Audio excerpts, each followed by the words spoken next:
అన్నవరం సత్యనారాయణ స్వామి గుడిలో ప్రపంచంలో ఎక్కడా లేని విధంగా విష్ణు పంచాయతనంతో కూడిన మహానారాయణ యంత్రం ఉంది.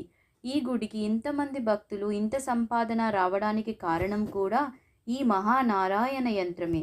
ఇది కాశీ నుంచి వచ్చిన మహాయోగీశ్వరుడు తన తపశ్శక్తి అంతయు ధారపోసి ఈ నారాయణ యంత్రాన్ని ప్రతిష్ఠించారు. యంత్రం 4 వైపులా 4 దేవతలను ప్రతిష్ఠించారు. అవి ఆగ్నేయం యందు గణపతిని, నైరుతినందు సూర్యనారాయణ స్వామిని, వాయవ్యం నందు బాలాత్రిపుర సుందరి అమ్మవారిని, ఈశాన్యం నందు పరమశివుణ్ణి ప్రతిష్ఠించారు. దీనినే విష్ణు పంచాయతనంగా పిలుస్తారు. ఇది గర్భాలయంలో కింద అంతస్తులో ఉంటుంది.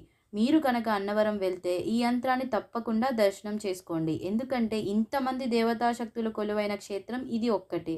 ఇలాంటి మరిన్ని అన్నవరం క్షేత్ర రహస్యాల గురించి కింద లింక్లో ఉన్న వీడియో చూడండి. Do like, share and subscribe to our channel Uma